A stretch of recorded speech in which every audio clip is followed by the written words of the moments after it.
નમસ્કાર વિદ્યાર્થી મિત્રો, આજે આપણે ધોરણ 12 જીવ વિજ્ઞાનમાં એક નવા ચેપ્ટરની શરૂઆત કરવા જઈ રહ્યા છીએ. પ્રકરણ 10. આ પ્રકરણ મિત્રો એવું છે કે આપણા લાઈફ સાથે સંકળાયેલું છે. આ ચેપ્ટરનું નામ જ છે માનવ કલ્યાણમાં સૂક્ષ્મજીવો. સૂક્ષ્મજીવો એટલે શું? પહેલી વાત તો શરૂઆત આપણે ત્યાંથી જ કરીએ કે પાઠનું નામ છે સૂક્ષ્મજીવો, પણ સૂક્ષ્મજીવો કોને કહેશું આપણે?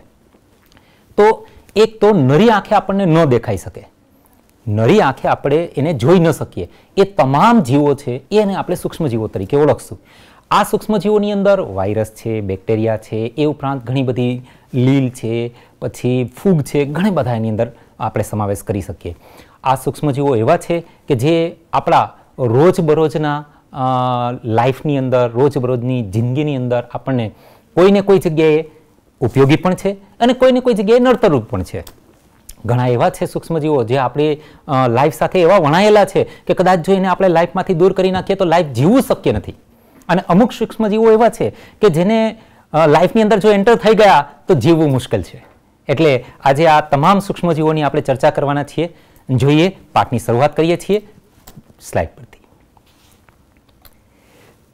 તો માઇક્રોસ્કોપિક વનસ્પતિઓ અને પ્રાણીઓ ઉપરાંત સૂક્ષ્મજીવો પૃથ્વી પરના જૈવિક તંત્રના મુખ્ય ઘટકો છે. આપણે જાણીએ છીએ સૂક્ષ્મજીવો સર્વવ્યાપી છે, બધી જ જગ્યાએ છે. જેમ કે જમીન છે, પાણી છે, હવા છે, આપણા શરીરની અંદર છે, અને પ્રાણીઓ અને વનસ્પતિઓના શરીરની બહાર અને શરીરની અંદર બધી જ જગ્યાએ જોવા મળે છે. સૂક્ષ્મજીવો એવા સ્થાનોએ પણ જોવા મળે છે કે જ્યાં અન્ય જૈવ સ્વરૂપો મળતા નથી. હવે આનો મતલબ શું સમજવું આપણે? કે એવી જગ્યા છે કે જ્યાં જીવન દુર્બળ છે, જ્યાં જીવન આપણે શક્ય નથી, એવી જગ્યાઓ પર પણ આપણને સૂક્ષ્મજીવો જોવા મળે છે. જેમ કે ગરમ પાણીના જરાની અંદર કે જ્યાં તાપમાન 100 અંશ સેલ્સિયસ છે. વિચાર કરો, 100 અંશ સેલ્સિયસ તાપમાનની અંદર પણ સૂક્ષ્મજીવો, વાયરસ, બેક્ટેરિયા આપણને જોવા મળે છે.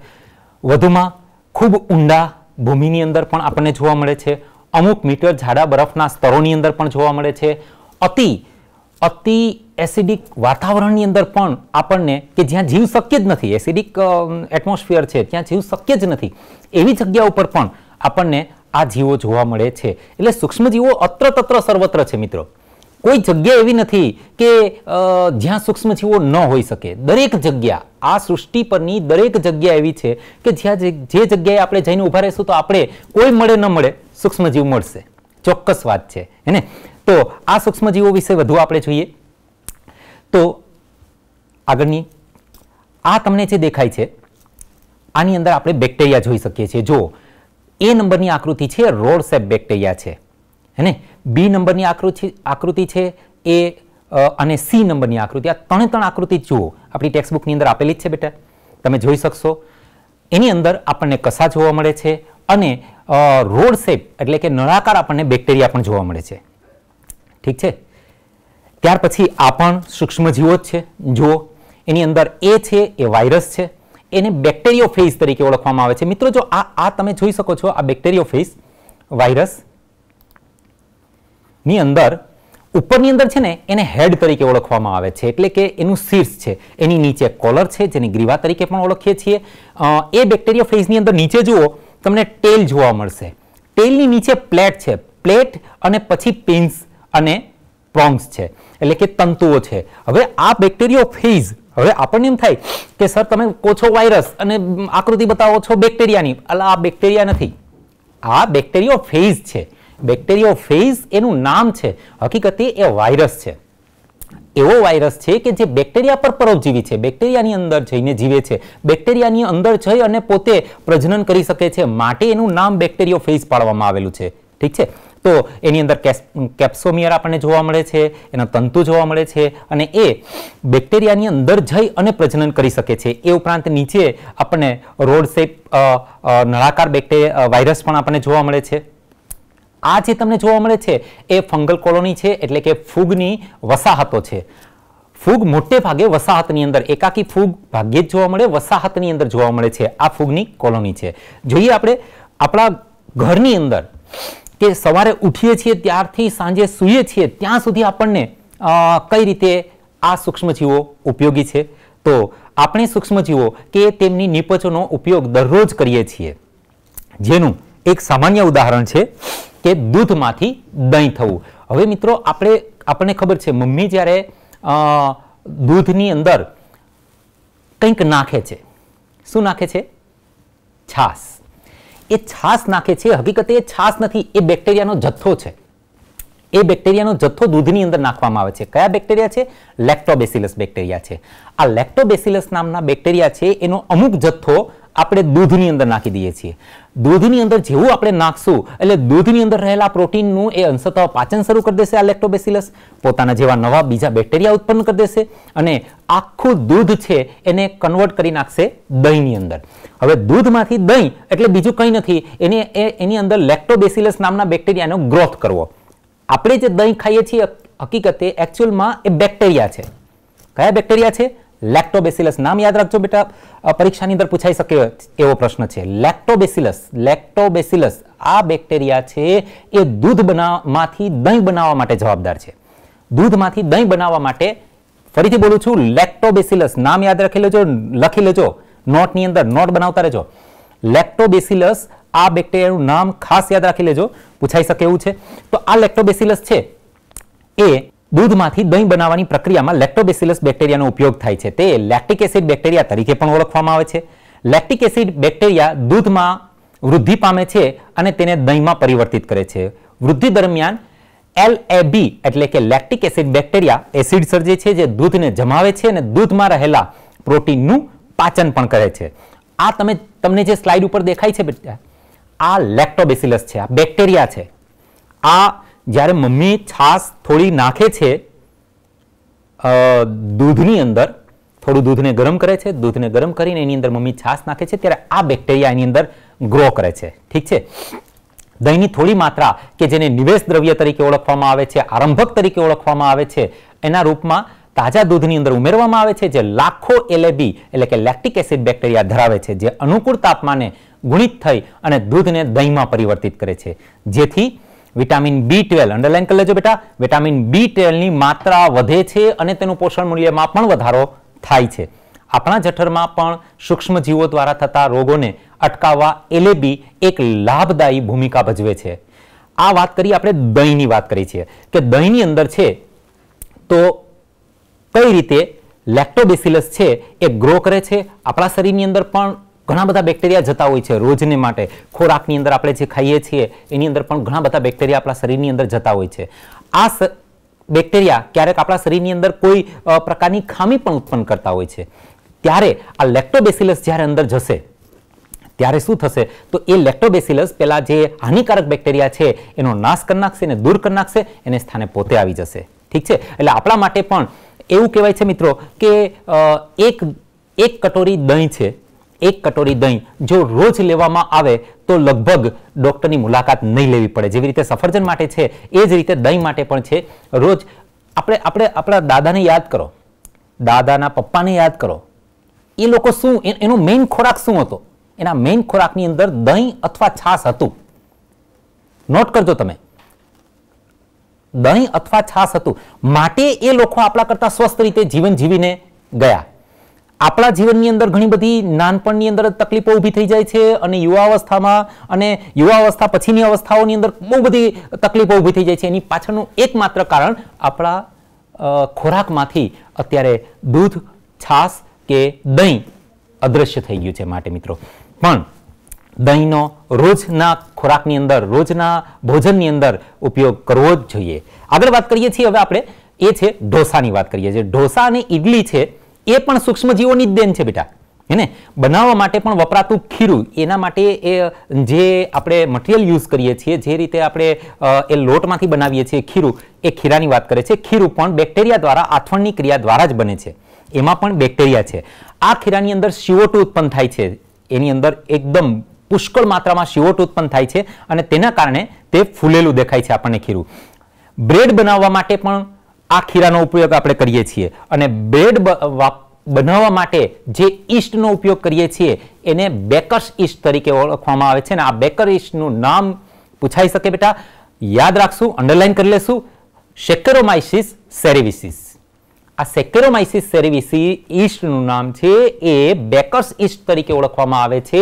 અને આ બેકર્સ ઈસ્ટ છે એ બેકરીની અંદર બ્રેડ બનાવવા માટે ઉપયોગ થાય છે. જ્યારે આ જ ઈસ્ટ યાદ રાખજો આ જ ઈસ્ટ કઈ ઈસ્ટ છે?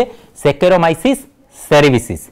સેકેરોમાઇસિસ સેરેવિસિસ. આ સેકેરોમાઇસિસ સેરેવિસિસ આ જ જ્યારે ઈસ્ટ છે એનો આપણે પીણામાં ઉપયોગ કરશું. પીણા બનાવવા માટે જ્યારે એનો ઉપયોગ કરશું ત્યારે એને આપણે બેકર્સ ઈસ્ટ નહીં કહીએ, ત્યારે એને આપણે બેવર્સ ઈસ્ટ કહેશું. બેકર્સ બેવર્સ બંને સિમિલર શબ્દો છે બેટા, આમ કન્ફ્યુઝન ન થતા, બરોબર? બેકર્સ બેવર્સ.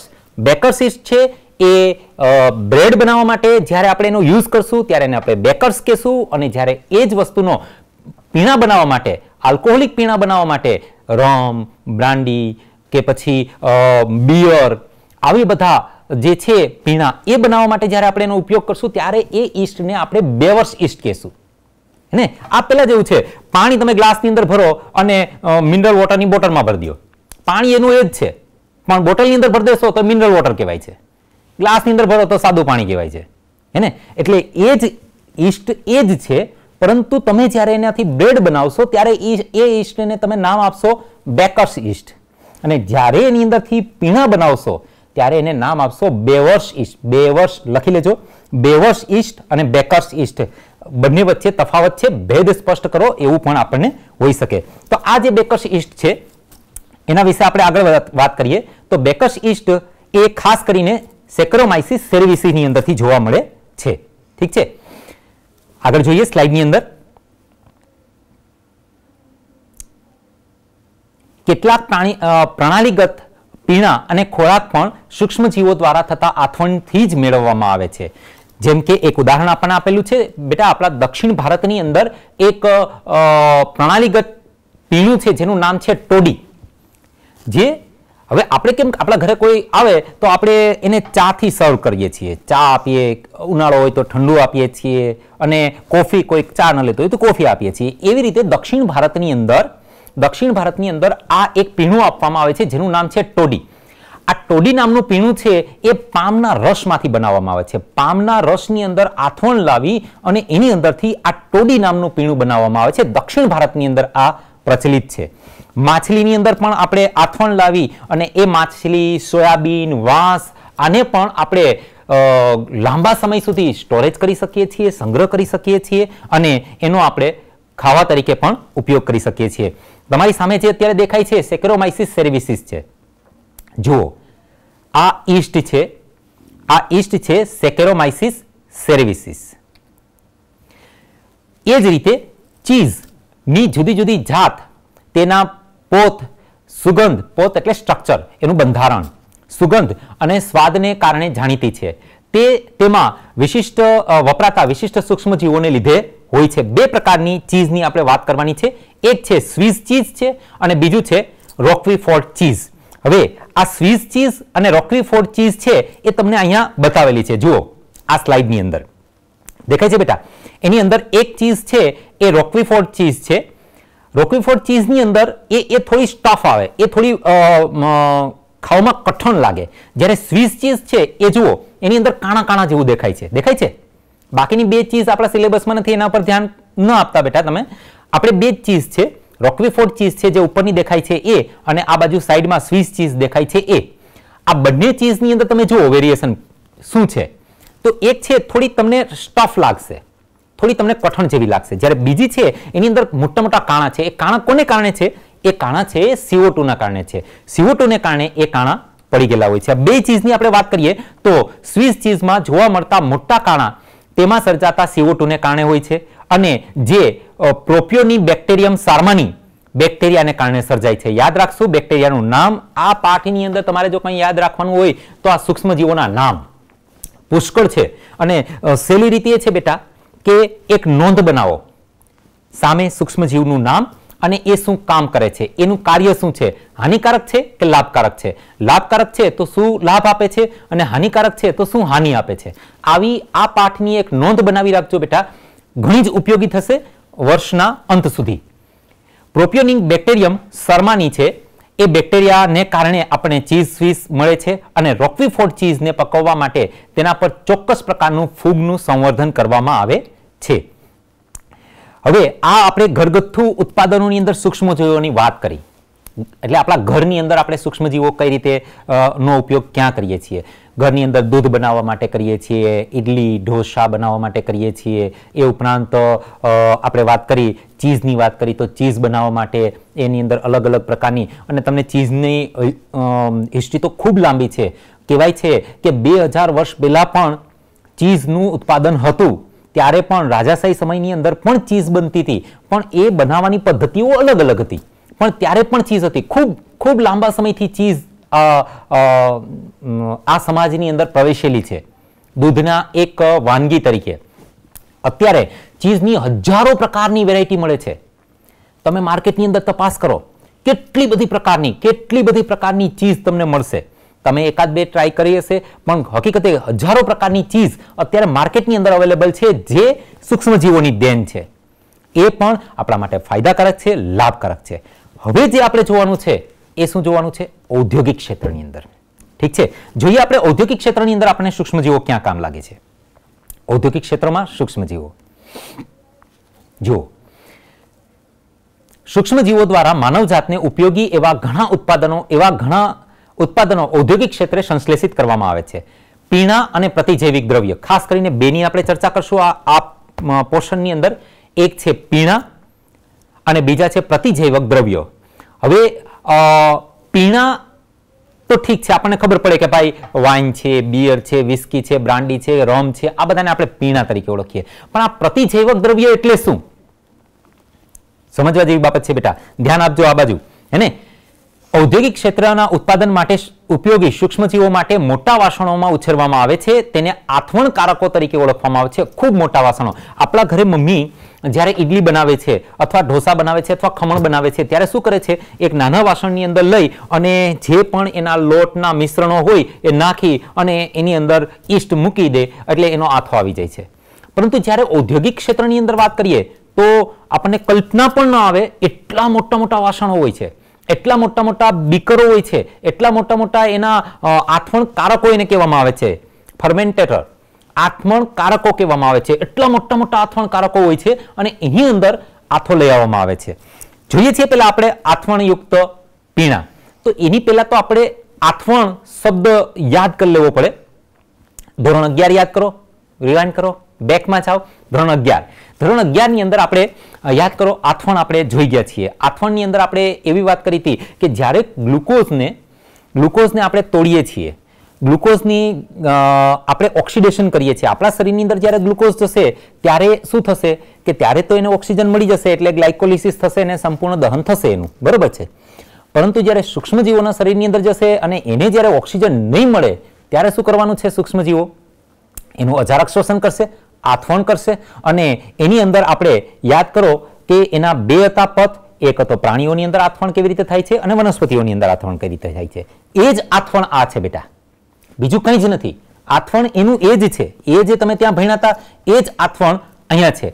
પ્રાચીન કાળથી વાઇન, બિયર, વિસ્કી, બ્રાન્ડી કે રમ જેવા પીણા ઈસ્ટની મદદથી ઉત્પાદિત કરવામાં આવે છે. આ જ હેતુ માટે વપરાતી ઈસ્ટ એક છે જેનું નામ છે સેકેરોમાઇસિસ સેરેવિસી. યાદ રાખશું, સેકેરોમાઇસિસ સેરેવિસી. બ્રેડ બનાવવા માટે પણ એ ઉપયોગી છે.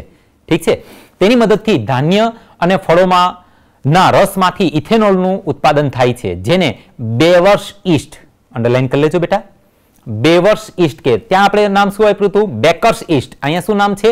બેવર્સ ઈસ્ટ છે. આથવણ માટે વપરાતા કાચા માલના પ્રકાર અને પ્રક્રિયાના પ્રકાર. હવે કાચા માલનો પ્રકાર અને પ્રક્રિયાનો પ્રકાર, બે શબ્દ અહીંયા અલગ અલગ આપેલા છે. એમાં નિસ્યંદિત છે કે અનિસ્યંદિત છે. હવે નિસ્યંદિત એટલે શું? મિનરલ. જો આથવણ કરી અને મિનરલ વોટર એને મિનરલ કરવામાં આવશે, એટલે એને અતિ શુદ્ધ કરવામાં આવશે, તો એમાંથી બનશે વાઇન, વિસ્કી, બ્રાન્ડી અને રમ. આથવણ કરશું, બેવર્સ ઈસ્ટ છે સેકેરોમાઇસિસ સેરેવિસી, એનું આથવણ કરશું અને એમાંથી એને આપણે પછી મિનરલ નહીં કરીએ, એને અતિ શુદ્ધ પ્યોર ફાઇન નહીં કરીએ, તો એમાંથી બનશે બિયર, વાઇન. ને એટલે બિયર અને વાઇન અને રમ ને બ્રાન્ડી બધું બનાવવાની, વિસ્કી બનાવવાની પદ્ધતિ એક જ સરખી છે. ફરક એટલો છે, એકને બનાવ્યા પછી નિસ્યંદિત કરવામાં આવે છે, પ્યોરિફાય કરવામાં આવે છે, ક્રિસ્ટલ ક્લિયર કરવામાં આવે છે. અને એકને બનાવ્યા પછી કરવામાં આવતું નથી. એટલે પ્રક્રિયાની અંદર ફેરફાર છે. પ્રક્રિયાના ફેરફારને આધારે આપણે એના પ્રકાર જોઈએ છીએ. બરોબર. તો વાઇન અને બિયરનું ઉત્પાદન નિસ્યંદન વગર મેળવવામાં આવે છે, જ્યારે વિસ્કી, બ્રાન્ડી અને રમ આથવણ પામેલા રસમાંથી નિસ્યંદન દ્વારા આપેલા છે. બરોબર. એટલે યાદ રાખશું, નિસ્યંદન વગર કોણ છે? વાઇન અને બિયર. અને નિસ્યંદન કરી અને કયું મેળવવામાં આવે છે? વિસ્કી, બ્રાન્ડી અને રમ. આ ત્રણ છે એને નિસ્યંદન કરવું પડે છે, એટલે કે એને મિનરલ બનાવવું પડે છે, એટલે કે એને એની અંદરથી જે પણ ક્રિસ્ટલ ક્લિયર બનાવવું પડે છે. ઠીક છે. હવે વાત કરવાની છે આપણે પ્રતિજૈવિક દ્રવ્યોની વાત કરવાની છે. તો પ્રતિજૈવિક દ્રવ્યો એટલે શું? પ્રતિ એટલે વિરોધી, જૈવિક એટલે જીવન. સૂક્ષ્મજીવો દ્વારા પ્રતિજૈવિક દ્રવ્યોનું ઉત્પાદન 20મી સદીની અત્યંત મહત્વપૂર્ણ શોધ અને માનવ સમાજના કલ્યાણ માટે એક ખૂબ મોટી ઉપલબ્ધિ માનવામાં આવે છે. એન્ટીબાયોટિક, એને આપણે અંગ્રેજીની અંદર એન્ટીબાયોટિક કહીએ છીએ. આ એન્ટીબાયોટિક છે ને એ ગ્રીક ભાષાનો શબ્દ છે, જેની અંદર એન્ટી ગ્રીક શબ્દ છે, જેનો અર્થ થાય છે વિરુદ્ધ, અને બાયોનો અર્થ થાય છે જીવન. જીવન વિરોધી દ્રવ્ય એટલે પ્રતિજૈવિક દ્રવ્ય, એન્ટીબાયોટિક. બંનેના સમન્વય દ્વારા બનતો શબ્દ જીવન વિરુદ્ધ થાય છે. જ્યારે મનુષ્યના સંદર્ભમાં તેઓ જીવન વિરુદ્ધ નહીં પરંતુ પૂર્ણ જીવન માનવામાં આવે છે. હવે જો આ લીટી સમજવા જેવી છે. લીટી નાની આપી દીધી છે, પણ આવી તો ઘણી બધી લીટી બેટા એનસીઈઆરટી ની અંદર છે કે જેને તમારે ડીપમાં જઈ અને થોડુંક એના ઉપર મનોમંથન કરવું પડે. શબ્દ એક આપી દે છે, પછી એના કેટલા બધા તમારે એના પર તમારે વિચાર કરવા પડે છે. અહીંયા એક લીટી આપેલી છે, શું છે કે મનુષ્યના સંદર્ભની અંદર તેઓ જીવન વિરુદ્ધ નથી પરંતુ પૂર્ણ જીવન માનવામાં આવે છે. એનો મતલબ શું? તો જીવન વિરોધી કોને કહેવામાં આવે છે? પ્રતિજૈવિક દ્રવ્ય એટલે એવું દ્રવ્ય કે જે આપણને નુકસાન કરતા બેક્ટેરિયા કે વાયરસ છે ને એને મારે.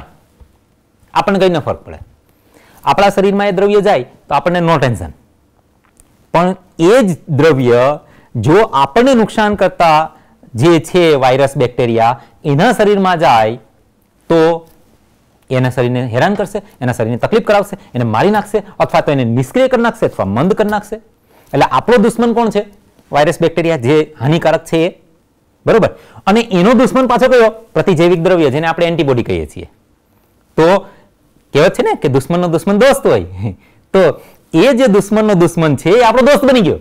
પ્રતિજૈવિક દ્રવ્ય એટલે આપણા માટે ખૂબ જ ઉપયોગી. જો કદાચ આપણા જીવનમાંથી પ્રતિજૈવિક દ્રવ્યોને એ પણ એક પ્રકારના વાયરસ, બેક્ટેરિયામાંથી મેળવવામાં આવેલા રસાયણો જ છે, પરંતુ આ જે રસાયણો છે એને જો તમે આપણા શરીરમાંથી દૂર કરી નાખવામાં આવે અથવા તો એનો ઉપયોગ ન કરવામાં આવે તો આજનું જીવન શક્ય જ નથી. આજનું જીવન જે આપણે જીવીએ છીએ એ કોઈ દિવસ જીવી ન શકીએ આ રીતે. એને એક સિમ્પલ ઉદાહરણ આપું બેટા તમને. બીજા વિશ્વયુદ્ધની વાત કરીએ તો બીજા વિશ્વયુદ્ધ દરમિયાન, પહેલા વિશ્વયુદ્ધ દરમિયાન પણ આ જ પરિસ્થિતિ હતી, પરંતુ બીજા વિશ્વયુદ્ધ દરમિયાન કેવું થયું કે જે પિસ્તોલ, પછી તોપ ગોળાઓ, આવી બધી વસ્તુઓ વધી ગઈ હતી અને એને કારણે જોખમ, ઘાવ લાગવો અને એ પ્રમાણ વધી ગયું હતું. પહેલા વિશ્વયુદ્ધની અંદર હતું પણ ઓછું હતું, ઘાવ લાગવો સૈનિકોને બહુ ઓછા લાગતા હતા, પણ બીજા વિશ્વયુદ્ધની અંદર આ પ્રક્રિયા, ઘાવ લાગવાને કારણે જે સૈનિકો છે મરવાની ક્રિયાઓ ઘણી બધી બનતી હતી. એવી ઘટનાઓ ખૂબ બનતી હતી બીજા વિશ્વયુદ્ધ દરમિયાન.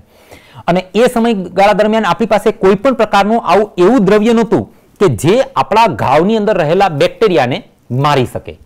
ઘાવ લાગે, સ્વાભાવિક છે, ઘાવ લાગે જ્યારે આપણને, ત્યારે શું થાય છે? ત્યારે એ વાતાવરણની અંદર ઉગતા બેક્ટેરિયા અથવા તો કોઈ પણ રીતે સંપર્કમાં, જે આપણા સંપર્કમાં આવે છે બેક્ટેરિયા કે વાયરસ, એ આપણા શરીરમાં એક ઘાવ દ્વારા એન્ટ્રી કરી લે છે. આપણા શરીરની અંદર ઘણા બધા છિદ્રો છે, મુખ છે, નાસિકા છિદ્ર છે, પણ આ બધા છિદ્રો દ્વારા એ જઈ શકતા નથી આપણા શરીરની અંદર. શું કામે નથી જઈ શકતા? આપણું પ્રોટેક્શન વોલ, હે ને, લાળ ગ્રંથિ છે, પછી નાકની અંદર આવેલી ગ્રંથિઓ છે, પછી આપણા જેટલી જગ્યાએ છિદ્રો છે એટલી જગ્યાએ કુદરતે આપણને પ્રોટેક્શન વોલ આપેલી છે કે ત્યાંથી એ આગળ કોઈ પણ વાયરસ, બેક્ટેરિયા અંદર પ્રવેશી શકશે નહીં. તો હવે આપણા શરીરની અંદર વાયરસ, બેક્ટેરિયા જવા માટે જો આપણને ઘાવ લાગે તો ત્યાંથી એ ઘૂસી જાય છે આપણા શરીરની અંદર. આપણા શરીરની અંદર જાય, આપણા શરીરની અંદર પ્રજનન કરે અને પ્રજનન કરી અને પુષ્કળ માત્રાની અંદર પોતાની કોલોની ઉત્પન્ન કરે અને આપણને રોગિષ્ટ બનાવી દે છે. બીજા વિશ્વયુદ્ધ દરમિયાન પણ આવું જ થતું હતું. એ સમયગાળા દરમિયાન આપણી પાસે કોઈ એન્ટીબાયોટિક કે કોઈ પણ પ્રકારનું પ્રતિજૈવિક દ્રવ્ય નહોતું બેટા આપણી પાસે. માટે શું થતું હતું કે માત્ર સૈનિકોને થોડો અમથો ઘાવ લાગે તો પણ એ સૈનિકોને ત્યાં ગેંગ્રીન થઈ જતું હતું, ત્યાં પાક થઈ જતો હતો અને એ હાથ પગ કે એ અંગ કાપી નાખવું પડતું હતું અને સૈનિકોના મૃત્યુનું પ્રમાણ ઘાવને કારણે વધી જતું હતું. ગોળી લાગવાને કારણે અથવા તોપગોળાને કારણે જેટલા મૃત્યુ નહોતા થતા બેટા, એટલા મૃત્યુ આ ઘાવને કારણે થઈ જતા હતા. સૈનિકોના મૃત્યુનું પ્રમાણ વધવા લાગ્યું અને સમગ્ર વિશ્વ ચિંતિત થઈ ગયું કે હવે શું કરીએ. એ સમયે એક વૈજ્ઞાનિક એલેક્ઝાન્ડર ફ્લેમિંગ, એ વૈજ્ઞાનિક છે એણે પ્રયત્ન ચાલુ કરી દીધા. આમ તો વિશ્વભરના વૈજ્ઞાનિકોએ પ્રયત્ન ચાલુ કરી દીધા હતા કે આ જે વાયરસ બેક્ટેરિયા આપણા શરીરની અંદર એન્ટ્રી લે છે એ વાયરસ બેક્ટેરિયાને કઈ રીતે આપણે રોકી શકીએ, મારી શકીએ અથવા અટકાવી શકીએ. પરંતુ એમાં એક વૈજ્ઞાનિક એલેક્ઝાન્ડર ફ્લેમિંગ એને સફળતા મળી અને એ વૈજ્ઞાનિક આમ તો એ પણ છે એ ઘણા બધા પ્રયોગો એક સાથે કરતા હતા. એમાં એવો પણ એક પ્રયોગ હતો કે બેક્ટેરિયાનો ઉછેર કરવાનો પ્રયોગ. એક પ્રયોગ એવો હતો કે ફૂગ છે એમાંથી કયા કયા કેમિકલ્સ મળે છે એ કરવાનો ઉપયોગ. એ પ્રયોગ કરતા હતા એ એલેક્ઝાન્ડર ફ્લેમિંગ. આવા ઘણા બધા પ્રયોગો કરતા હતા. એમાં એવું થયું કે એક પેટ્રી ડીશ એણે યુઝ કરી. એ એવી હતી કે જેમાં એ એક ફૂગનું કંઈ પ્રેક્ટિકલ કરતા હશે અથવા પ્રયોગ કરતા હશે. એ ફૂગના પ્રેક્ટિકલ પ્રયોગ કરવાવાળી જે પેટ્રી ડીશ હતી એને બરોબર સાફ ન કરી. સાફ ન કરી અને એને પેટ્રી ડીશનો ઉપયોગ એણે બેક્ટેરિયા માટે કરી લીધો અને એની અંદર બેક્ટેરિયા નાખ્યા 1 કલાક સુધી રાહ જોઈ, 2 કલાક સુધી જાય, એમાં ગ્રોથ જ ન થયો બેક્ટેરિયાનો.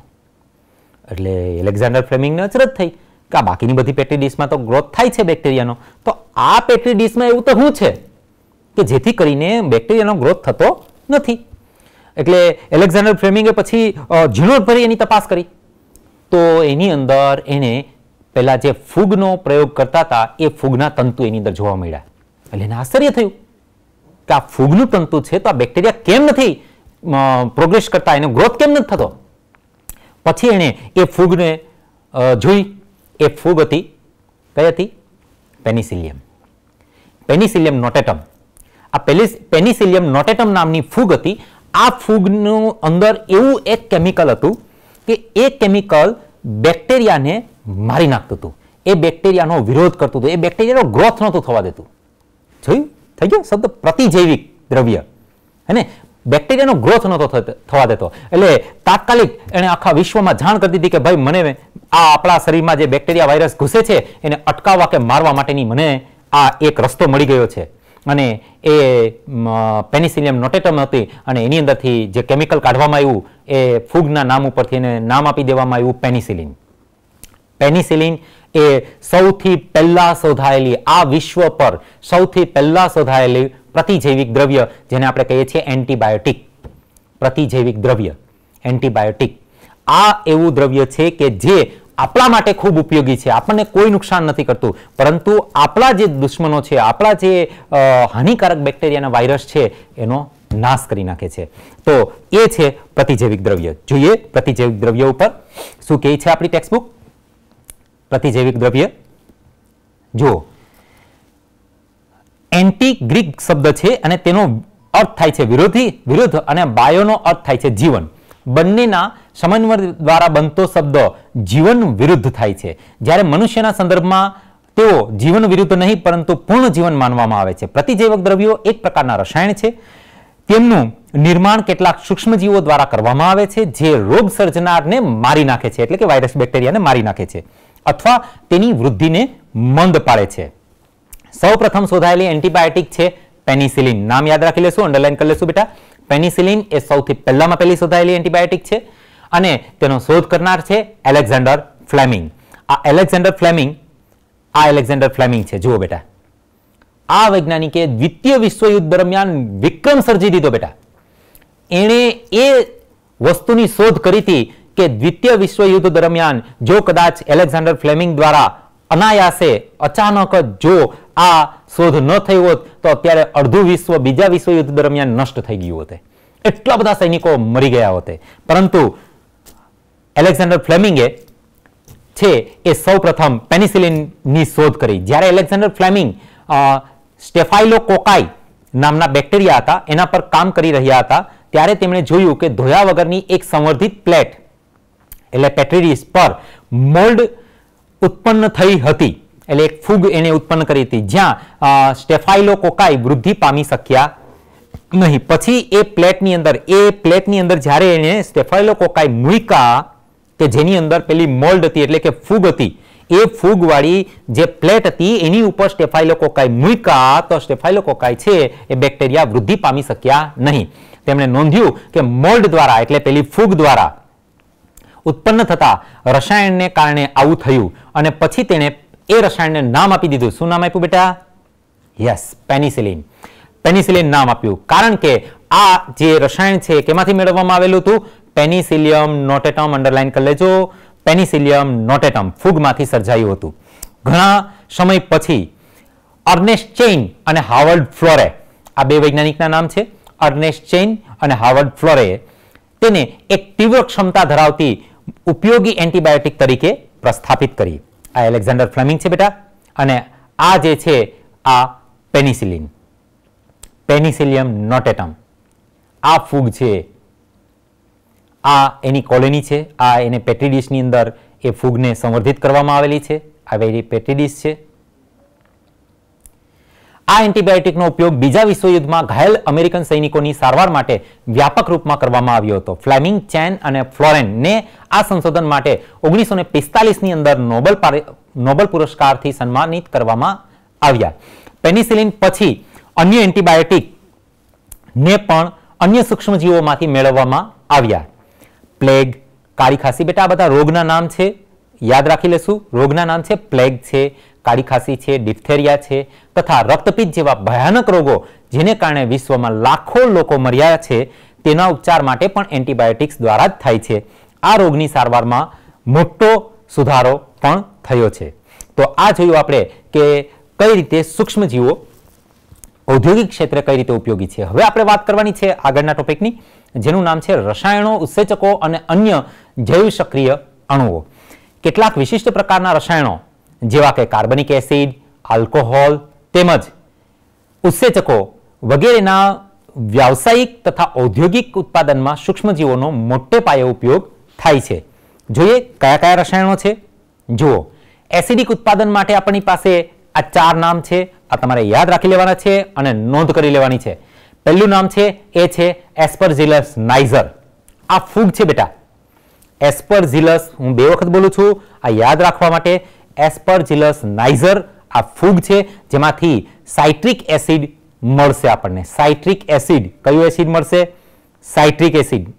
બરોબર, કયું એસિડ મળશે? ફરીથી મારી સાથે, કયું acid? Yes, citric acid. Citric acid જુઓ, હવે આ જે તમને દેખાય છે આ નાઇઝર છે એસ્પરજીલસ નાઇઝર છે આ ફૂગનું નામ. આની અંદરથી આપણને સાઇટ્રિક એસિડ મળવાનું છે. યાદ રાખશું, સાઇટ્રિક એસિડ, એસ્પરજીલસ નાઇઝર. ઓકે, બીજું છે એસિટોબેક્ટર એસિડી. બેક્ટેરિયામાંથી આપણને એસિટિક એસિડ મળવાનું છે. ક્લોસ્ટ્રીડિયમ બ્યુટેરિકમ માંથી આ પણ બેક્ટેરિયા છે, એમાંથી આપણને બ્યુટેરિક એસિડ મળવાનું છે. અને લેક્ટોબેસિલસ બેક્ટેરિયામાંથી આપણને લેક્ટિક એસિડ મળવાનું છે. આ બધાના ચિત્રો આપણને બેટા ટેક્સ્ટબુકમાં નથી આપેલા. તો આ જે છે એસ્પરજીલસ નાઇઝર છે, યાદ રાખી લેજો કારણ કે સ્લાઇડ ઘણા સમય માટે રહેશે નહીં, પરંતુ યાદ રાખી લેજો. આ છે એસ્પરજીલસ નાઇઝર. ડ્રો કરી લેજો, રફ ડ્રો કરી લેજો, ફટાફટ ઝડપથી દોરી લેજો તમારા રફ નોટની અંદર. એસ્પરજીલસ નાઇઝર, આની આકૃતિ આપણને ટેક્સ્ટબુકમાં નથી આપેલી બેટા. આ એસ્પરજીલસ નાઇઝર છે, એ માઇક્રોસ્કોપિક આકૃતિ છે આ એની એસ્પરજીલસ નાઇઝર. ઠીક છે. આ જે છે આ બેક્ટેરિયા, આનું નામ છે એસિટોબેક્ટર એસિડી. આ એસિટોબેક્ટર એસિડી ઝડપથી ફટાફટ નોટમાં ડ્રો કરી લ્યો બેટા, હે, કેટલી વારમાં થઈ જાય. એસિટોબેક્ટર એસિડી છે બેટા આનું નામ. આ બેક્ટેરિયા છે. જ્યારે ડ્રો કરી લેશો તો તમને આ યાદ રાખવામાં સરળતા રહેશે. ઠીક છે.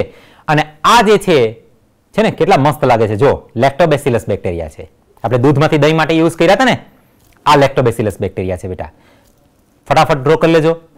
આ લેક્ટોબેસિલસ બેક્ટેરિયા છે જે દૂધમાંથી દહીં બનાવવા માટે જવાબદાર છે. એ ઉપરાંત આપણે વાત કરીએ છીએ ઇથેનોલની. તો ઇથેનોલ વ્યાવસાયિક ઉત્પાદન માટે ઈસ્ટ સેકેરોમાઇસિસ સેરેવિસી નો ઉપયોગ થાય છે. સૂક્ષ્મજીવો દ્વારા ઉત્સેચકોનું પણ ઉત્પાદન કરવામાં આવે છે. ત્યાર પછી છે આ એક ખાસ સમજવા જેવી બાબત છે બેટા. જુઓ, આપણે ઘણી વખત તમે બેનો છે, આમાંથી જેટલા વિદ્યાર્થી મિત્રો છે એમાંથી ઘણી દીકરીઓ પણ હશે, તો દીકરીઓને ઘણી વખત મમ્મી કહેતા હોય 2 કામ સોંપે ને ત્રીજું કામ સોંપે એટલે કે મારે વાંચવા જવું છે, મારે સાયન્સ ભણવું છે, મારે આ કરવાનું છે ને એને હું કામ કંઈ જતી નથી. પણ બેટા દરેક કામની અંદર સાયન્સ છે. તમે જુઓ તો મમ્મીએ વાસણ માંજવાનું કીધું છે ને એની અંદર સાયન્સ છે. તમે વાસણ માંજો છો તો વાસણની અંદર જે ચિકાસવાળું વાસણ છે આપણું, એ જુઓ તો એની અંદર એ ચિકાસ શેનો છે આપણને ખબર છે, એ તેલ અથવા ઘીનો હશે ને. અને તેલ એટલે શું? લિપિડ. આપણે જોઈ ગયા છીએ ધોરણ 11 ની અંદર. તેલ એટલે શું? લિપિડ છે એક પ્રકારનું. અને 11મા ધોરણમાં પાછું આપણે પાચન તંત્રની અંદર ભણી ગયા. શું ભણી ગયા? કે ભાઈ લિપિડનું પાચન કરવા માટે ઉત્સેચક કયો જવાબદાર છે? Yes, lipase. હે ને? હવે જો તમે એ વાસણ છે એને ખાલી પાણીથી સાફ કરી નાખો, શું થશે? નહીં થાય. શું કામે? કારણ કે એની અંદર ચિકાસ રહી જશે. એની અંદર એ જે વાસણ છે એની અંદર પેલું લિપિડ રહી જશે, એ નીકળશે નહીં. પણ એને જ બદલે એ જે વાસણ છે એની અંદર થોડું ડિટર્જન્ટનું પાણી બનાવી અને પછી સાફ કરવા પ્રયત્ન કરો. લો જુઓ શું થશે. આવું તમે કરેલું જ હશે, હે ને? એ કંઈ મારે કહેવાની જરૂર નથી. આવું તમે કરેલું જ હશે. શું થાય છે? તાત્કાલિક ફટાફટ સાફ થઈ જાય છે અને ચિકાસ પણ રહેતો નથી. શું કામે નથી રહેતો? કારણ એટલું જ બેટા કે એ ડિટર્જન્ટની અંદર આપણે જે પાચન તંત્રની અંદર ભણ્યા છીએ લાઇપેઝ, એ લાઇપેઝ છે, ઉત્સેચક છે. એની અંદર ઇવન લાઇપેઝ નથી બેટા, પ્રોટીએઝ પણ હોય એની અંદર. એની અંદર પ્રોટીએઝ પણ હોય અને એની અંદર એમાઇલેઝ પણ હોય. તો એમાઇલેઝ પણ છે, લાઇપેઝ પણ છે અને પ્રોટીએઝ પણ છે. લિપિડના જો એના ઉપર આપણા કપડાની અંદર ઘણી વખત ડાઘ થઈ જતા હોય છે, તેલના ડાઘ થઈ ગયા હોય છે, તો એ તમે ડિટર્જન્ટની અંદર પલાળી અને પછી ધોઈ કાઢો, નીકળી જાય છે. શું કામ નીકળી જાય છે ભાઈ એ ડાઘ? કારણ કે ડિટર્જન્ટની અંદર શું છે? લાઇપેઝ છે. એટલા માટે ઘણી વખત કાર્બોદિતનો દાગ લાગી ગયો, કાર્બોહાઈડ્રેટનો દાગ લાગી ગયો, જેમ કે ચોખા છે. ચોખાને કારણે આપણા શર્ટની અંદર કે આપણા ડ્રેસની અંદર ક્યારેય ડાઘ લાગી જાય છે તો પણ આપણે એને ડિટર્જન્ટની અંદર ધોઈ કાઢીએ છીએ તો નીકળી આવે છે. શું કામ નીકળી આવે છે? કારણ કે ડિટર્જન્ટની અંદર કાર્બોદિત માટે એનો ઉત્સેચક કયો છે? એમાઇલેઝ એમાં છે. અને ઘણી વખત પ્રોટીનના ડાઘ હોય તો પ્રોટીનના ડાઘ પણ નીકળી આવે છે. તો આ રીતે દરેક કામની અંદર સાયન્સ છે. સાયન્સ વગરની લાઈફ શક્ય જ નથી દીકરા, સાચી વાત કરું તો. એને દરેક જગ્યા, દરેક કામની અંદર વાસણ માંજો છો એમાં પણ સાયન્સ છે, કપડાં ધોવો છો એમાં પણ સાયન્સ છે, એમાં પણ સૂક્ષ્મજીવો છે. અને એની અંદર આપણો દ્રષ્ટિકોણ હોવો જોઈએ કે આ આમ થયું તો કેમ થયું, આ આમ ન થયું તો કેમ ન થયું, એ જોવાનો દ્રષ્ટિકોણ આપણી અંદર કેળવવો જોઈએ. તો આપણે વાત કરીએ છીએ લાઇપેઝની. ફરી પાછા બુક ઉપર આવી જઈએ છીએ. લાઇપેઝની વાત કરીએ છીએ. લાઇપેઝનો ઉપયોગ ડિટર્જન્ટ બનાવવાની અંદર તેમજ લોન્ડ્રીની અંદર, લોન્ડ્રી મીન્સ ધોબી જે જગ્યા ઉપર કામ કરતો એ જગ્યા, એ દુકાન, એને લોન્ડ્રી કહેવાય. લોન્ડ્રીમાં તેલી ડાઘ દૂર કરવામાં આપણે એનો ઉપયોગ કરીએ છીએ લાઇપેઝનો. અહીંયા આપણી ટેક્સ્ટબુકમાં માત્ર એકલો લાઇપેઝ જ આપેલો છે, પરંતુ તમે ડિટર્જન્ટનું કન્ટેન્ટ વાંચજો, એની અંદર પ્રોટીએઝ અને એમાઇલેઝ પણ તમને જોવા મળશે. અમુક ડિટર્જન્ટની અંદર, અમુકમાં નહીં પણ જોવા મળે. ઘરે કાઢવામાં આવેલ ફળોના રસ કરતા બજારમાં બોટલમાંના પેક કરેલા ફળોના રસ વધુ સાફ હોય છે. શું કામે સાફ હોય છે? 2 વસ્તુને કારણે સાફ હોય છે. એક છે પેક્ટિએઝ અને બીજું છે પ્રોટીએઝ. હવે શું થાય છે બેટા? જો આપણે જે ઘરે રસ કાઢીએ એ રસ તમે જોયો હશે, જોયો ને? એને આપણે ગ્લાસની અંદર ભરીએ, ગ્લાસની અંદર, તો શું થાય? એની અંદર ઝીણા ઝીણા આમ કંઈ રેસા જેવું તરતું હોય એવું લાગે. એ તંતુ છે, હે ને? એ પેક્ટિનના તંતુ છે. અને પેક્ટિનના તંતુ છે તો એનું પાચન કરવા માટે આપણે ઉત્સેચક કયો જરૂર પડશે? પેક્ટિએઝ, હે ને? અને બીજા સૂક્ષ્મ કણો સ્વરૂપે હશે એ પ્રોટીન હશે. તો પ્રોટીનનું પાચન કરવા માટે કયા ઉત્સેચકની જરૂર પડે આપણે? પ્રોટીએઝ, બરોબર? તો પેક્ટિએઝ અને પ્રોટીએઝ આ 2 ઉત્સેચકો એવા છે કે જો તમે તમારા ઘરે પણ જે તમે સંતરાનો જ્યુસ બનાવો છો, એ સંતરાના જ્યુસની અંદર તમે એ 2 ઉત્સેચકોને નાખી દેશો તો પેલા ઝીણા ઝીણા જે તંતુઓ તરે છે, પેક્ટિનના બનેલા જે તંતુઓ તરે છે, એ પાચન થઈ જશે. પાચિત થઈ જશે અને એ વિલીન થઈ જશે, એ રસની અંદર ભળી જશે, દેખાશે નહીં આપણને. એટલા માટે જ આપણે જ્યારે માર્કેટમાંથી કોઈ રસ લઈ આવીએ છીએ, પછી એ સંતરાનો હોય કે મોસંબીનો હોય કે જે પણ હોય, XYZ જે પણ રસ છે એ એકદમ આપણને ક્લિયર દેખાય છે. મિરિન્ડાની અંદર છે કે મેંગોનો જે પણ જ્યુસ મળે છે માર્કેટની અંદર, એની અંદર આપણને કેવું દેખાય? એકદમ ક્લીન દેખાય છે. જ્યારે આપણે ઘરે બનાવીએ તો એની અંદર ઘણા બધા રેસા દેખાય છે. તો એની પાછળનું કારણ શું છે? આપણા બે ઉત્સેચકો, પેક્ટિએઝ અને પ્રોટીએઝ. હે ને? તો માર્કેટની અંદર જે ઔદ્યોગિક ક્ષેત્રની અંદર આપણે એનો ઉપયોગ કરીએ છીએ કે રસની અંદર આ બે ઉત્સેચકો નાખી દઈએ છીએ એટલે પેલા તંતુઓ કે પ્રોટીનના નાના નાના કણો આપણને જોવા મળતા નથી. અને આપણા ઘરની અંદર આપણે એનો ઉપયોગ નથી કરતા, માટે આપણને એક કણો જોવા મળે છે. એટલો જ ફરક છે. જો ટેક્સ્ટબુકની અંદર પણ આ બે નામ છે, જુઓ અને અંડરલાઈન કરો. જુઓ બેટા, કયા બે નામ છે? પેક્ટિએઝ અને પ્રોટીએઝ. અંડરલાઈન કરી લેજો બેટા. બરાબર. પછી છે સ્ટ્રેપ્ટોકાઇનેઝ ઉત્સેચક, સ્ટ્રેપ્ટોકોકસ બેક્ટેરિયા. અંડરલાઈન કરી લેશું. સ્ટ્રેપ્ટોકોકસ બેક્ટેરિયાનું નામ છે. આ બેક્ટેરિયામાંથી આપણને એક ઉત્સેચક મળે છે, જે ઉત્સેચકનું નામ છે સ્ટ્રેપ્ટોકાઇનેઝ, જે જનીન ઇજનેરી વિદ્યા દરમિયાન દ્વારા રૂપાંતરિત કરેલ છે અને દર્દીની રુધિરવાહિનીઓમાં જામેલા રુધિર ક્લોટને તોડવા માટે ક્લોટ બુસ્ટર તરીકે તેનો ઉપયોગ થાય છે. હવે આ સ્ટ્રેપ્ટોકાઇનેઝ આ ઉત્સેચકનું નામ છે બેટા. સ્ટ્રેપ્ટોકોકસ બેક્ટેરિયામાંથી મળે છે, જોજો. અને ક્લોટ બુસ્ટર તરીકેનો ઉપયોગ થાય છે. હવે આ ક્લોટ બુસ્ટર એટલે શું? જ્યારે આપણે વધુ ચરબીયુક્ત ખોરાક લઈએ એટલે એ ચરબીની અંદર રહેલો એનો એક ઉપજ એટલે કોલેસ્ટેરોલ, એ કોલેસ્ટેરોલ આપણી રુધિરવાહિનીઓમાં જમા થવાનું શરૂઆત થઈ જાય.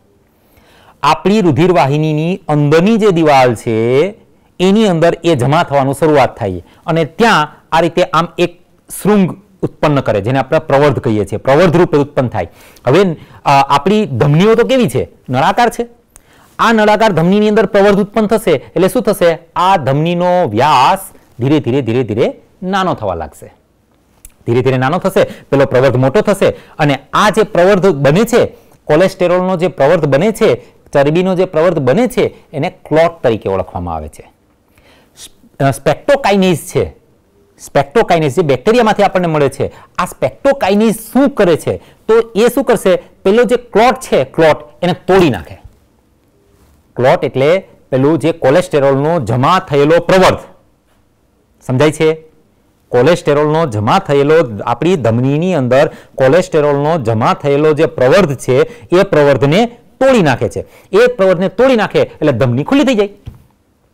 એટલા માટે એને ક્લોટ બુસ્ટર તરીકે ઓળખવામાં આવે છે. આવું ક્યાં થાય છે? ખાસ કરીને જો આ ક્લોટને ન તોડવામાં આવે બેટા તો શું કરવું પડશે?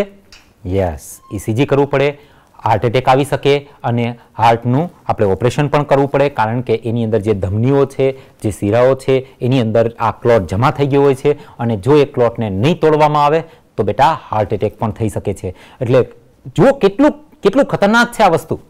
ક્લોટ કેટલો ખતરનાક છે અને આ ક્લોટને તોડવા માટે આપણે સ્ટ્રેપ્ટોકોકસ કામ આવે છે. સ્ટ્રેપ્ટોકોકસ એ બેક્ટેરિયા છે. આપણને એમ થાય કે બેક્ટેરિયા અને વાયરસ તો આપણા દુશ્મન. નહીં બેટા, આ બેક્ટેરિયા અને વાયરસ છે એ બધા આપણા દુશ્મન નથી. આ સ્ટ્રેપ્ટોકોકસ છે બેક્ટેરિયા, જો એમાંથી સ્ટ્રેપ્ટોકાઇનેઝ મળે છે, આ સ્ટ્રેપ્ટોકાઇનેઝ જે લાખો રૂપિયાને જે દવામાં જાય છે સ્ટેઇન મુકાવવા માટે, એ સ્ટેઇન ન મુકાવવું પડે. જ્યારે સ્ટ્રેપ્ટોકાઇનેઝનો આપણે ઉપયોગ કરીએ છીએ ત્યારે શું થાય છે? એ પેલા ક્લોટને તોડી નાખે એટલે ક્લોટ બુસ્ટર કહેવામાં આવે છે. કયું? સ્ટ્રેપ્ટોકાઇનેઝ. બરોબર, અંડરલાઈન કરી લો. જુઓ, સ્ટ્રેપ્ટોકાઇનેઝ ક્લોટ બુસ્ટર તરીકે તેનો ઉપયોગ થાય છે, જે એવા દર્દીઓ માટે ઉપયોગી છે જેમને હૃદયની વાહિનીઓ જામ થવાને કારણે હાર્ટ એટેક થવાની સંભાવના હોય છે. ઠીક છે, આ સ્ટ્રેપ્ટોકોકસ બેક્ટેરિયા છે બેટા, જોઈ શકાય છે. ફટાફટ આકૃતિ ડ્રો કરી લેજો. આપણી ટેક્સ્ટબુકમાં બેટા આકૃતિ નથી આપેલી. સ્ટ્રેપ્ટોકોકસ બેક્ટેરિયા છે, આખી એની ચેઇન છે સ્ટ્રેપ્ટોકોકસ બેક્ટેરિયાની અને આ બેક્ટેરિયાની અંદરથી આપણને સ્ટ્રેપ્ટોકાઇનેઝ નામનો આપણને એક ઉત્સેચક મળે છે. ત્યાર પછી એક ફૂગ છે. ફૂગ છે જેનું નામ છે ટ્રાઇકોડર્મા પોલિસ્પોરમ. આ એક ફૂગ છે, એની અંદરથી આપણને સાયક્લોસ્પોરિન મળે છે. હવે આ સાયક્લોસ્પોરિન શું છે? આ ટ્રાઇકોડર્મા પોલિસ્પોરમમાંથી સાયક્લોસ્પોરિન મળે છે. સાયક્લોસ્પોરિન એવું રસાયણ છે બેટા કે જે આપણા શરીરની રોગ પ્રતિકારક શક્તિને કાં તો બંધ કરી નાખે અથવા મંદ કરી નાખે. હવે તમને એમ થાય કે સર તો જો રોગ પ્રતિકારક શક્તિને બંધ કરી દેવાની અથવા મંદ કરી નાખવાની તો રોગનો અંદર આપણે ઘૂસી જાય. કરવું પડે બેટા ક્યારેક ક્યારે કરવું પડે છે. આવી સિચ્યુએશન ક્યારે ઉત્પન્ન થાય છે? જ્યારે કોઈ પણ વ્યક્તિના અંગનું ટ્રાન્સપ્લાન્ટ કરવામાં આવે, એટલે કે કિડની એક કાઢી નાખી, બગડી ગઈ છે કિડની, એ બગડી ગયેલી કિડનીને કાઢો અને નવી કિડની એની જગ્યાએ ફિટ કરો છો. હૃદય ઘણી વખત ટ્રાન્સપ્લાન્ટ કરવામાં આવે છે, કિડની ટ્રાન્સપ્લાન્ટ કરવામાં આવે છે, લીવર ટ્રાન્સપ્લાન્ટ કરવામાં આવે છે. ત્યારે શું થાય છે? આપણું શરીરનું રોગ પ્રતિકારક તંત્ર છે એ એટલું તાકાતવાળું છે કે બીજા ગમે તેટલું નજીકનો વ્યક્તિ હશે આપણો, એના કિડની પણ આપણા શરીરમાં જ્યારે એડ કરવામાં આવશે ત્યારે આપણું શરીર એને ના પાડી દેશે. આપણું શરીર એનો પ્રતિકાર કરશે. આપણું શરીર એને આપણા શરીરની અંદર એડજસ્ટ નહીં થવા દે એ કિડનીને અથવા લીવરને અથવા તો હૃદયને, જે અંગનું આપણે ટ્રાન્સપ્લાન્ટ કરીએ છીએ એનું, હે ને. તો એવા સમયે આ રસાયણ આપણને કામ આવશે. ફૂગમાંથી મળતું આ રસાયણ છે એ આપણને કામ આપશે. આપણે શું કરશું? એ રસાયણ દ્વારા આપણે આપણા શરીરની રોગ પ્રતિકારક શક્તિને થોડા સમય માટે મંદ કરી નાખશું. થોડા સમય માટે આપણે એને શું કહેવાય, આપણે કહીએ ને કે માણસને બેભાન કરી નાખ્યો, એટલે થોડાક સમય માટે બંધ થઈ ગયો બોલતો. એ રીતે આપણે આપણા શરીરની રોગ પ્રતિકારક શક્તિને થોડા સમય માટે મંદ કરી નાખશું. મંદ કરી નાખશું અને પેલું આપણે અંગ છે એ આપણા શરીરમાં ફિટ કરી દઈશું. એ અંગ આપણા શરીરમાં ફિટ થઈ જશે. આપણા શરીરની અંદર એ બરોબર કામ કરવાનું ચાલુ કરી દેશે. આપણા શરીર સાથે એડજસ્ટમેન્ટ કરી લેશે. આપણા શરીર સાથેનું ટ્યુનિંગ મસ્ત આવી જશે. પછી આપણી રોગ પ્રતિકારક શક્તિ હતી એવી ને એવી, હે ને. તો આ રસાયણ અંડરલાઈન કરી લ્યો બેટા. આ રસાયણનું નામ શું છે? સાયક્લોસ્પોરિન. ટ્રાઇકોડર્મા પોલિસ્પોરમ નામની ફૂગમાંથી મળે છે સાયક્લોસ્પોરિન. દર્દીઓના અંગ પ્રત્યારોપણ એટલે ઓર્ગન ટ્રાન્સપ્લાન્ટ, અંગ પ્રત્યારોપણમાં પ્રતિકારકતા ઘટાડનાર એટલે આપણી રોગ પ્રતિકારક શક્તિને ઘટાડનાર ઘટક તરીકે વપરાય છે. રુધિરમાં કોલેસ્ટેરોલનું પ્રમાણ ઘટાડવા સ્ટેટિન્સ વાપરવામાં આવે છે.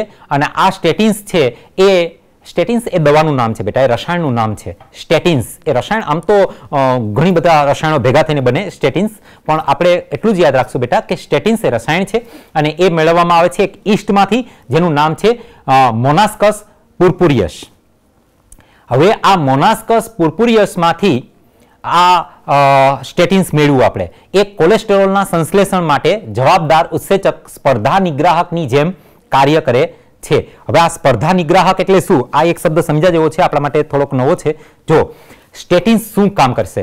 જ્યારે સમજો બેટા, જ્યારે લિપિડમાંથી કોલેસ્ટેરોલનું નિર્માણ થતું હશે ત્યારે લિપિડના ઉત્સેચકો, લિપિડમાંથી કોલેસ્ટેરોલ બનાવવા માટે જવાબદાર ઉત્સેચકો હશે, એ ઉત્સેચકો જેવું જ આ સ્ટેટિન્સ છે.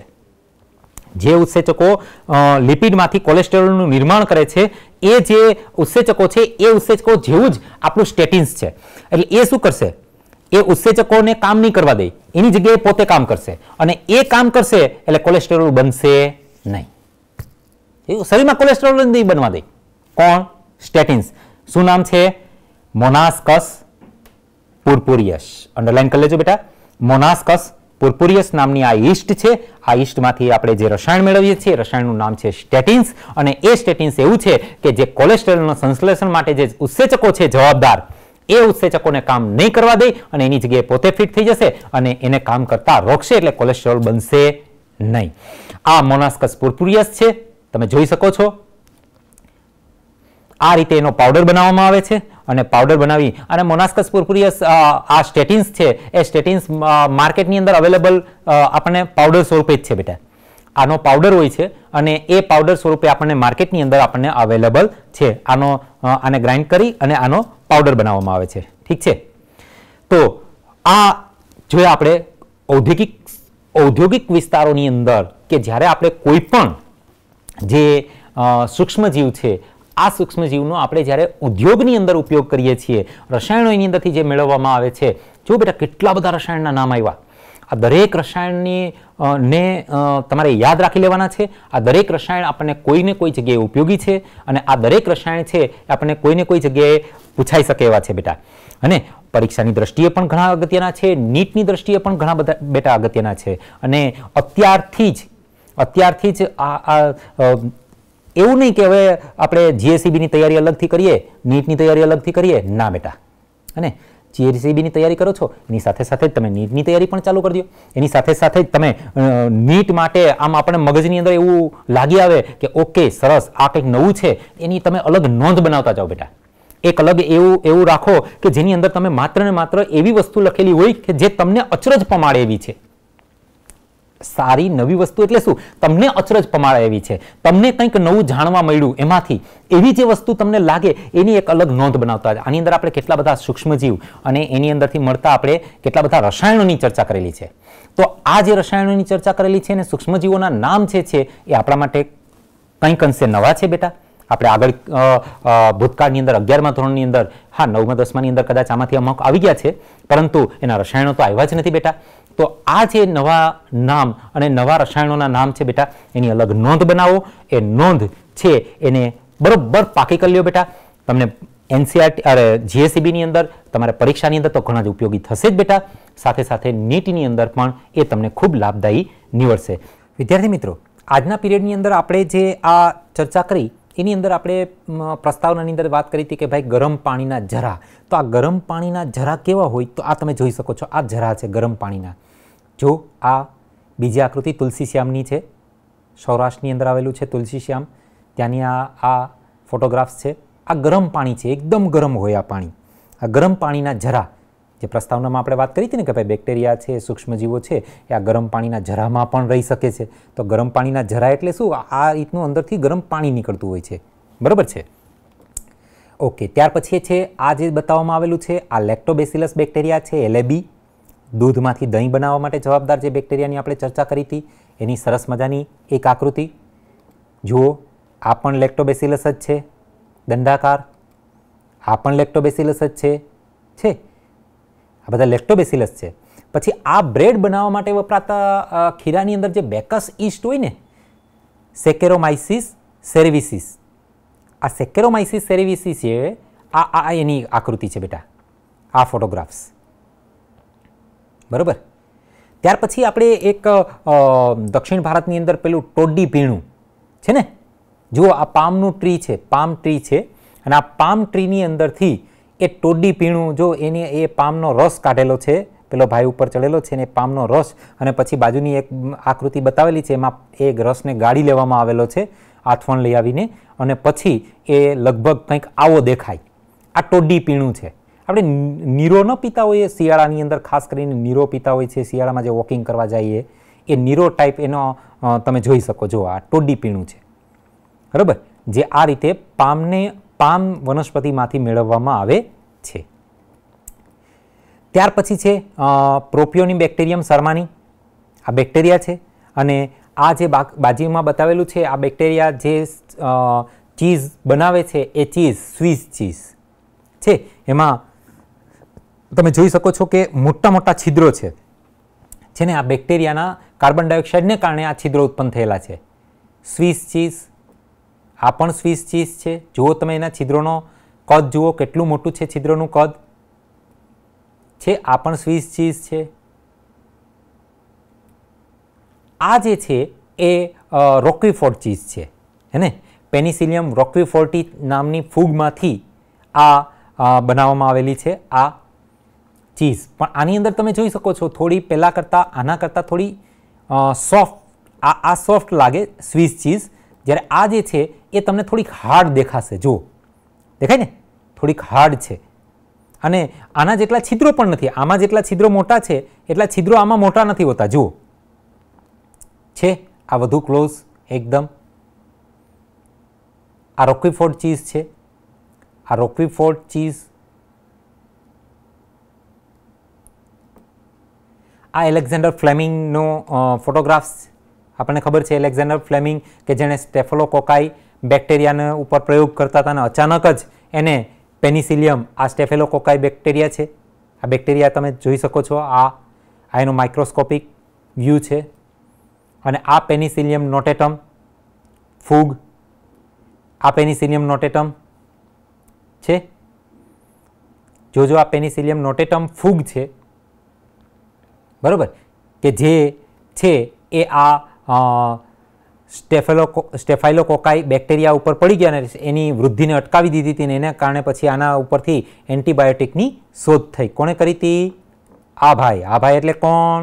એલેક્ઝાન્ડર ફ્લેમિંગે એની શોધ કરી હતી. બરાબર છે, ક્લિયર? ત્યાર પછી આ પ્લેગની અંદર આ રીતનું હાથ પગની અંદર આ રીતના, અને એના માટે જવાબદાર બેક્ટેરિયા. આ કાળી ખાંસી જોરદાર આવે, ખાંસી એ. આ ડિફ્થેરિયા છે બેટા, ગળાના ભાગે આ રીતનું સફેદ કલરનું આવો ભાગ ઉપસી આવે, ડિફ્થેરિયા, એના માટે જવાબદાર. આ રક્તપિત્ત છે જેની અંદર હાથ પગના આંગળા આવા થઈ જાય. બરાબર, તો આમ આ પાઠને અનુલક્ષીને આપણે થોડી આકૃતિની ચર્ચા કરી. તો આજનો પીરિયડ આપણે અહીંયા જ બેટા પૂરો કરીએ છીએ. ફરી મળશું આગળના પીરિયડની અંદર, અને ત્યારે આપણે ચર્ચા કરશું સુએજ ટ્રીટમેન્ટ પ્લાન્ટની ચર્ચા કરશું. મને રજા આપો.